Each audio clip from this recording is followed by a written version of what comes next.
ठीक है, twinkling of star समझने की कोशिश करते। क्या बोला, have you seen a mirage which is an illusion of the appearance of water on a hot road और इन अ डेजर्ट। मतलब डेजर्ट में कुछ देर आगे चलोगे तो पता चलेगा आगे पानी है, पर वो आगे पानी होता नहीं है, वो जस्ट इल्यूजन होता है। इल्यूजन मतलब आंखों का धोखा होता है। उसके बाद, have you ever seen the object beyond and above a Holi fire appear to be shaking, why does this happen. Holi का फायर जो होता है ना, होली फायर जो होता है, होली फायर के ऊपर देखो, अगर होली फायर के ऊपर अगर आप देख रहे हो, मान लो ये होली का फायर जल रहा है ऐसे, तो ऊपर देखोगे तो जो ऑब्जेक्ट पार्टिकल है वो ऐसे शेक होते हुए नजर आएगा आपको, है ना।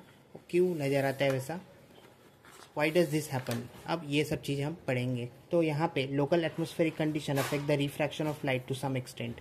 इन both the example above, the air near the hot road और desert surface and near the holy flame is hot and hence rarer than the air above it. मतलब वहाँ का जो एयर है जहाँ पे वो फायर जल रहा है, वहाँ का एयर जो है वो ज़्यादा रेयर हो चुका है, और उसके ऊपर का जो एयर है ना, थोड़ा ऊपर जाएंगे तो जो एयर है वो कैसा, उतना रेयर नहीं है। तो the refractive index of air increasing as we go to increasing height. मतलब जैसे जैसे ऊपर जाएंगे रिफ्रैक्टिव इंडेक्स बढ़ेगा। In the first case above, the direction of light ray coming from a distance keeps changing according to the law of refraction. Law of refraction के हिसाब से light अगर एक मीडियम से दूसरे मीडियम में जा रहा है तो उसका डायरेक्शन क्या होगा, चेंज होगा। चेंज इन, अच्छा उसका डायरेक्शन जो है वो क्यों चेंज होगा, क्योंकि हर मीडियम में रिफ्रैक्टिव इंडेक्स अलग होता है। अच्छा, हर मीडियम में रिफ्रैक्टिव इंडेक्स अलग क्यों होता है, तो हर मीडियम में रिफ्रैक्टिव इंडेक्स अलग इसलिए होता है क्योंकि हर रिफ्रैक्टिव इंडेक्स वेलोसिटी के ऊपर डिपेंड करता है। वेलोसिटी मतलब स्पीड के ऊपर डिपेंड करता है, हाँ, तो लाइट का स्पीड के ऊपर डिपेंड करता है। तो क्या वो हर मीडियम में वेलोसिटी अलग होता है, हाँ, हर मीडियम में वेलोसिटी अलग होने के कारण रिफ्रैक्टिव इंडेक्स अलग होता है, जिसके कारण रिफ्रैक्शन होता है, और लाइट हर मीडियम में अपना डायरेक्शन को चेंज करते जाएगा। आगे देखेंगे। The refractive index of air keeps increasing as we go to increasing height. In the first case above, the direction of light ray coming from a distance keeps changing according to the law of refraction. The light rays coming from a distant object appears to be coming from the image of the object inside the ground as shown in the figure 6.5। यहाँ पे देख सकते हैं आप, है ना, यहाँ पे देख सकते हैं। This is called mirage. इसी को क्या कहते हैं, मिराज। मतलब इसका उल्टा रिफ्लेक्शन यहाँ पे दिख रहा है ना। So in the second example, the direction of light ray coming from object beyond the holy fire changes due to the changing reflective index above the fire, thus the object appears to be moving. इसलिए object कैसा move लग रहा है देखने में कि move कर रहा है। क्यों, क्योंकि रिफ्लेक्टिव इंडेक्स चेंज हो रहा है बार बार, इसीलिए। Effect of atmospheric condition on refraction of light can be seen in the twinkling of star. तो रिफ्रैक्शन ऑफ लाइट की वजह से स्टार जो होता है वो ट्विंकल करता है, मतलब चमकते हुए नजर आता है, पर एक्चुअली चमकता है क्या, वो नहीं, है ना। तो स्टार्स आर सेल्फ लुमिनस मतलब खुद के पास लाइट है उनके पास, and can be seen at night in the absence of sunlight. They appear to be point source because of their being at very large distance from us. अच्छा, अपने से बहुत ज़्यादा दूर होने के कारण वो पॉइंट सोर्स जैसा दिखता है, हाँ। As the density of air increasing with lowering height above the surface of earth, the refractive index also increase. तो डेंसिटी ऑफ एयर क्या हो रहा है, इंक्रीज हो रहा है। रिफ्रैक्टिव इंडेक्स क्या हो रहा है, इंक्रीज हो रहा है ना। क्या बोला मैंने बोला डेंसिटी ऑफ एयर ऊपर ऊपर जाएंगे तो क्या हो रहा है, इंक्रीज हो रहा है। वैसे रिफ्रैक्टिव इंडेक्स क्या हो रहा है, इंक्रीज हो रहा है। Starlight coming toward us travel from rare medium to denser medium. कौन से मीडियम में ट्रैवल कर रहे हैं, रेयर से डेंसर मीडियम में ट्रैवल कर रहे हैं, and constantly behind toward the normal. This makes the star appear to be higher in the sky as compare to its actual position. तो एक्चुअल पोजीशन नहीं होके वो किधर दिखता है, थोड़ा सा ऊपर दिखता है हमें, है ना। आगे चलेंगे तो यहाँ पे दिख रहा है एग्जाम्पल में, है ना, ये स्टार है, ये इसका अपेरेंट पोजीशन है। अपेरेंट मतलब नकली, हाँ। अच्छा, रियली इधर है, रियल में इधर है, अपेरेंट पोजीशन ये हमें दिख रहा है, ये ठीक है। आगे, दी apparent position of star keeps changing a bit. This is because of the motion of atmospheric air and changing air density and temperature. Because of this, the refractive index of air keeps changing continuously. मतलब reflective index बोलेंगे तो सीधा सीधा atmospheric air और density और temperature ये सब के ऊपर डिपेंड करता है, हाँ। Because of this change, the position and brightness of star keeps changing continuously and the star appear to be twinkling. तो पोजीशन भी और ब्राइटनेस भी क्या होता है, स्टार का चेंज होता है कंटिन्यूसली, जिसके कारण अपन बोलेंगे स्टार ट्विंकल हो रहा है, बट एक्चुअली यहाँ पे रिफ्रैक्शन काम कर रहा है, ठीक है। अब बात करेंगे we do not see twinkling of planet. This is because planet are much closer to us as compared to star. मतलब प्लैनेट हमसे ज़्यादा नज़दीक है, इसीलिए हमें वो ट्विंकल करते नज़र नहीं आते. Therefore do not appear a point source but appear as a collection of point source.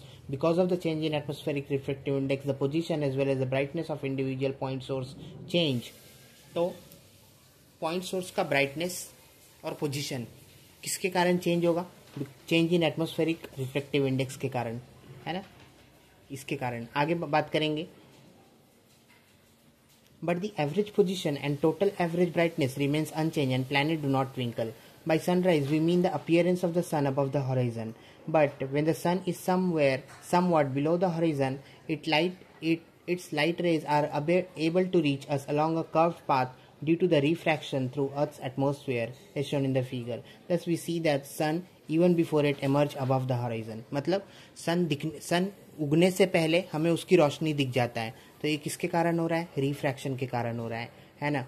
Something happens at the same time of sunset and we can see we keep seeing the sun for a short while even after it goes below the horizon.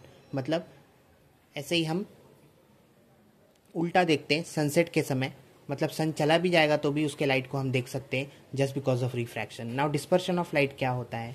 तो hold the plastic scale in your compass in front of your eyes and see through it while turning it slowly. You will see light rays dividing into different colour. मतलब एक white light ही है जो सारे colours में divide हो जाता है. एक दूसरा मोबाइल लाओ, मैं एग्जाम्पल बताता हूँ फटाक से.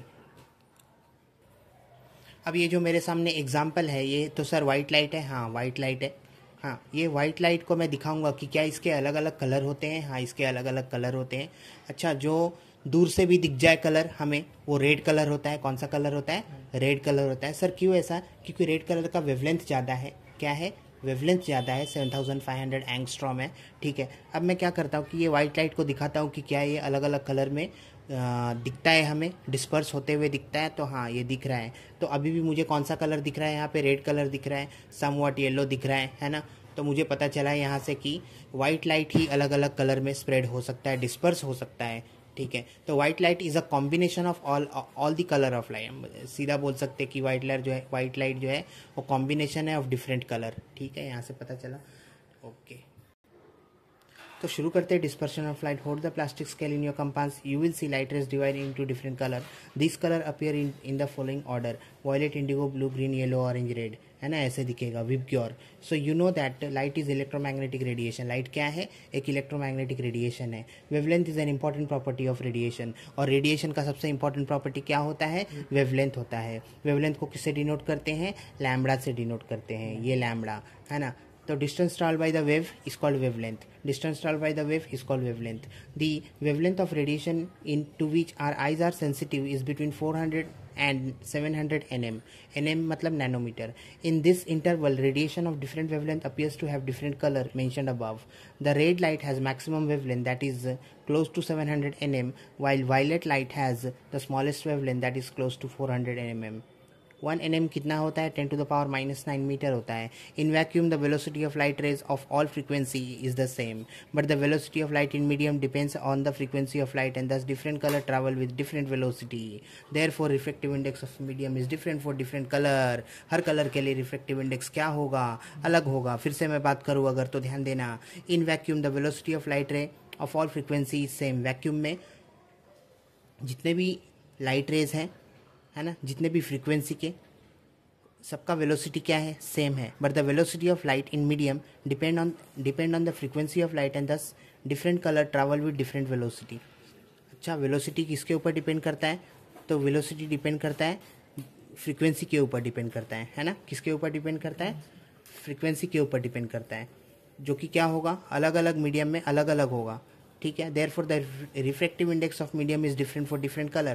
Thus even when light enters a single medium like glass, the angle of refraction are different for different color. So when the light coming from the sun through air enter any refracting medium, it emerge as a spectrum of 7 color.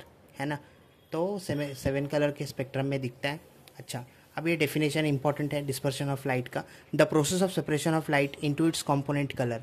Light का separate होना, एक उसके component colour में, while passing through a medium is called dispersion of light. इसी को क्या कहेंगे? Dispersion of light कहेंगे। Sir Isaac Newton was the first person to use a glass prism to obtain sun spectrum.